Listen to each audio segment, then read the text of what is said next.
is the deadline, as I'm sure most of you know, for underclassmen to withdraw from the 2023 NBA draft. So there were a lot of interesting decisions in the past 24 hours.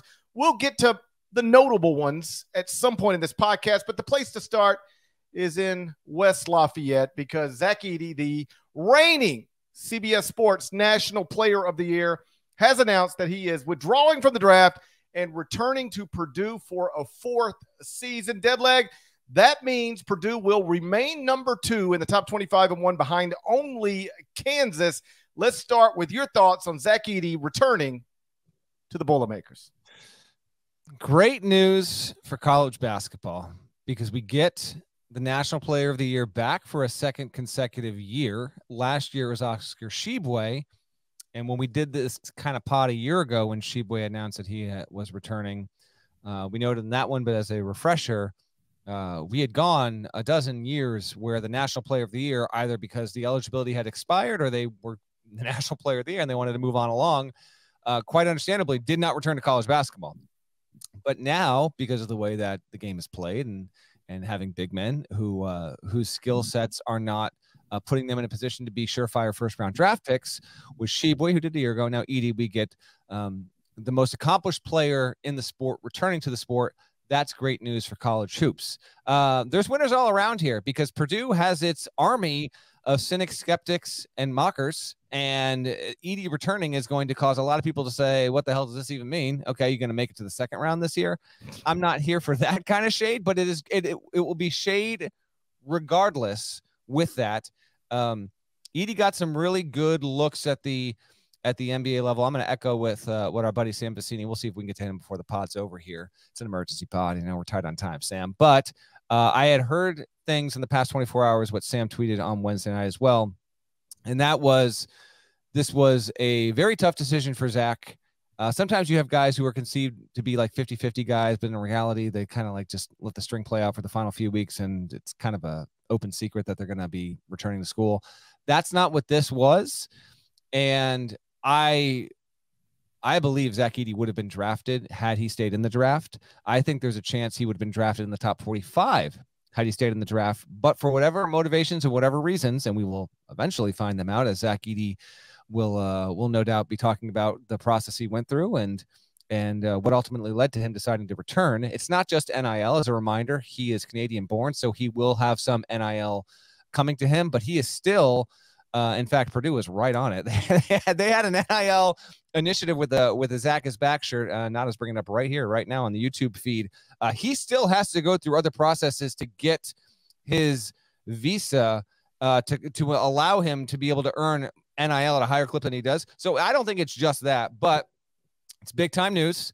It's not unexpected news, but I do think it was a pretty close call here. He brought it down to just a few hours before the wire. As we do this live, shouts to our everyone who hopped on this emergency pod. We are a little more than 2 hours out before the deadline. There will be a few names that come out afterward. Anything relevant, we'll get to on a future show, but we're going to talk about the biggest names from Wednesday. You have Purdue at 2. They're going to stay steady there because you had Edey returning all the way. I will note that just before we fired up this emergency pod, GP, Bart Torvik, the man himself, has Purdue projected number 1.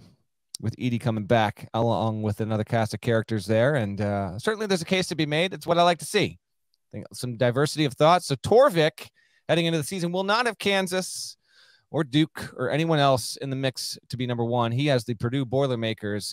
And for everyone watching in the chat, our chat question, poll question, I believe is yes or no, will Purdue make it as far as the Elite Eight next season? Log your vote if you're watching. I'll blindly say yes. They're going to have Edey back, and he's going to try and one-up himself after what was one of the better big man seasons we've seen in the past 10 years. I will say, even though I do not have Purdue number 1, it is way more sensible to have Purdue number 1 than it is to mock Purdue for being number 2, which is what I've been dealing with since version 1.0 of the top 25 and 1. And I know the season ended badly with a loss to Fairleigh Dickinson, but when you are returning 6 of the top 7 scorers, including the National Player of the Year, from a team that won the Big Ten regular season title, won the Big Ten tournament, and secured a 1 seed in the NCAA tournament, you should be ranked either 1 or 2 or somewhere really close to that. Irrefutably top 5 if you really want to be, conservative with all of it. Yeah. People get so caught up on how it ended, and I get it. Like that, that is the most important game of the season, and they lost it. They blew it. They were terrible. I understand. But great teams lose to not great teams all the time. All the time. 16s? That's not what I mean. I know. I mean great teams lose to not great teams all the time. It just rarely happens to that degree in that moment. But the national champions lost to St. John's last season. All right. Now that's not the same. Golden Gate Mike doesn't apply. Okay. Get out of here with Golden Gate Mike slander. It wasn't in the NCAA tournament. It wasn't the last game of the year, so nobody cares. But what if UConn was playing the equivalent of St. John's in the first round of the NCAA tournament and lost that game? We would think, you'd be like, Purdue had a bad game when you cannot afford to have a bad game, period. But that doesn't mean Purdue wasn't very good last season. Every metric you look at, every way you chop it up, Purdue was one of the best teams in the country last season that just had a terrible game when you could not afford to have a terrible game. It was in the process of updating the top 25 and 1 before we started this podcast. I'll finish later tonight. But one of the points I make is that Purdue now has a chance. Purdue is now the undeniable favorite to win the Big Ten. And there's going to be some Sparty fans who are going to want to box you on that one. I'm not there, but they also got good news today, and MSU will have its sights on winning the Big Ten. It's fine. MSU can have its sights on whatever it wants. I'm just saying, heading into the season, the reigning Big Ten champs that won the league by 3 games, returning 6 of their top 7, has to be the favorite. I gotcha. Then we'll play the season, and whatever happens will happen. But the idea that anybody would be favored in the Big Ten over Purdue is nonsensical. All right. Purdue. On that note, hold on. The chat brings up. We can't let this go on any longer. Credit to Tom Izzo. He had it first. Zach Edey coming back. He reported it first weeks ago. You're going to listen. If you're a diehard for college hoops, you're going to read a lot of stuff. You're going to listen to a lot of stuff. But there's a lot of phonies out there. And this is the only place you will find proper crediting in the reporting realm. Michigan State coach Tom Izzo had it first weeks ago. Zach Edey would be returning to Purdue. Tom, great scoop. We look forward to your next one. Purdue will be the favorite in the Big Ten and have a chance to do what Virginia did a few years back, which is bounce back from a rare loss to a 16 seed in the NCAA tournament and compete for the national championship. I'm not predicting Purdue's going to do what Virginia did. I'm just saying it is very much in the cards, and anybody suggesting otherwise is a dum-dum. Also dum-dums, the people who act like because Zach Edey isn't an ideal NBA prospect, that he's somehow not as awesome at the collegiate level as he clearly was. I got this tweet. I tweeted Zach Edey's withdrawing from the draft and returning to Purdue. Simple, all factual, no commentary. Here's one of the responses. I would be curious what Edey is if the Big Ten called 3 seconds on him, since he spends 10 seconds in the lane every time he touches the ball. The Big Ten Zebras protect him. It's not even funny. He isn't that good.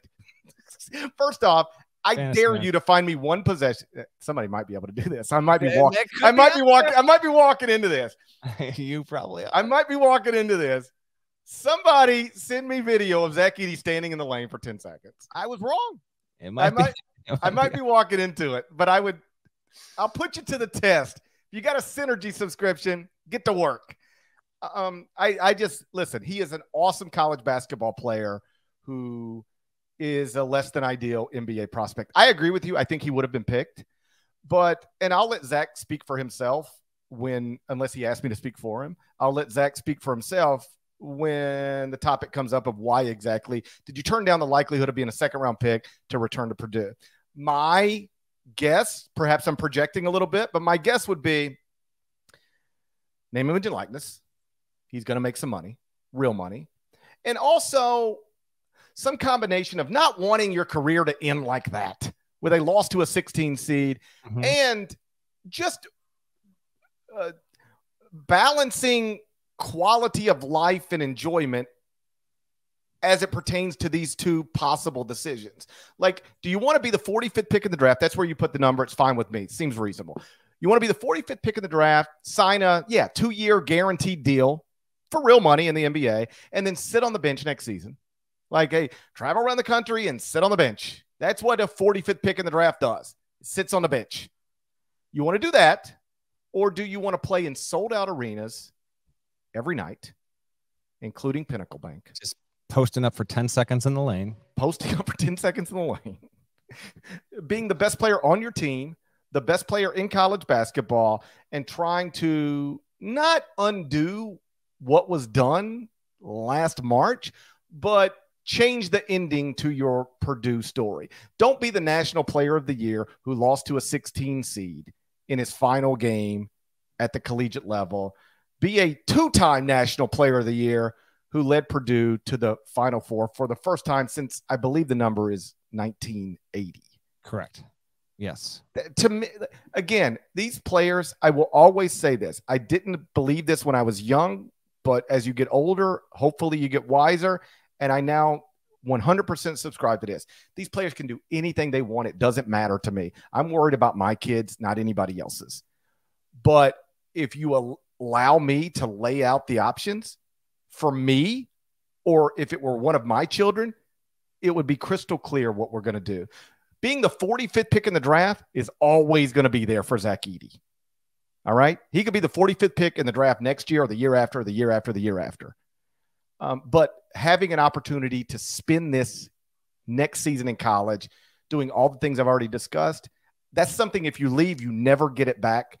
And if I were advising him, he is doing exactly what I would have told him I think he should do.